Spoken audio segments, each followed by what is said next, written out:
കോൺഗ്രസിനെയും UDFിനെയും ഒരുപോലെ പ്രതിരോധത്തിലാക്കിയ വടകര കടത്തനാട് സൊസൈറ്റിയിലെ സാമ്പത്തിക തട്ടിപ്പ് കേസിൽ നിർണായക വിവരങ്ങൾ പുറത്ത്. കേസിലെ മുഖ്യ സൂത്രധാരൻ പേരാമ്പ്ര ചെന്നോളി സ്വദേശി റിനീഷ് സൊസൈറ്റിയിൽ നിന്നും തട്ടിയെടുത്ത സ്വർണം സ്വകാര്യ സ്ഥാപനങ്ങളിൽ വിറ്റതായി കണ്ടെത്തി. റിനീഷിനെ സ്വർണം വിറ്റ സ്ഥാപനങ്ങളിൽ എത്തിച്ച് തെളിവെടുത്തു.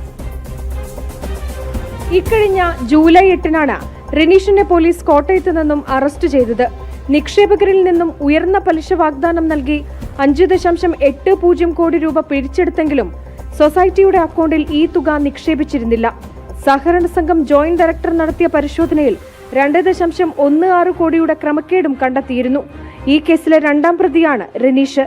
റിനീഷ് സൊസൈറ്റിയിൽ നിന്നും തിരിമറി നടത്തിയ സ്വർണം പണയം വെച്ച പയ്യോളിയിലെ സ്വകാര്യ ബാങ്കുകളിലും സ്വർണം വിൽപ്പന നടത്തിയ വടകര സെന്റ് ആന്റണീസ് സ്കൂളിന് സമീപത്തെ ജ്വല്ലറിയിലും എത്തിച്ചാണ് റൂറൽ ജില്ലാ ക്രൈംബ്രാഞ്ച് സംഘം തെളിവെടുപ്പ് നടത്തിയത്. എത്ര ഗ്രാം സ്വർണം വിൽപ്പന നടത്തിയെന്നത് സംബന്ധിച്ച പോലീസ് പരിശോധന നടത്തി വരികയാണ്. വടകര മുട്ടൂങ്ങൽ സ്വദേശി അഹദിന്റെയും ബന്ധുക്കളുടെയും അടക്കം നിക്ഷേപമായി സൊസൈറ്റിയിൽ നൽകിയ 1,20,00,000 രൂപ തിരികെ ലഭിച്ചില്ലെന്ന പരാതിയിലാണ് റിനീഷിനെ അന്വേഷണ സംഘം അറസ്റ്റ് ചെയ്തത്. കേസിലെ ഒന്നാം പ്രതി സൊസൈറ്റി സെക്രട്ടറി പ്രീന, സൊസൈറ്റി മുൻ പ്രസിഡന്റും കോൺഗ്രസ് DCC സെക്രട്ടറിയുമായ TV സുധീർ കുമാർ എന്നിവർ നിലവിൽ റിമാൻഡിലാണ്. ജനം, കോഴിക്കോട്.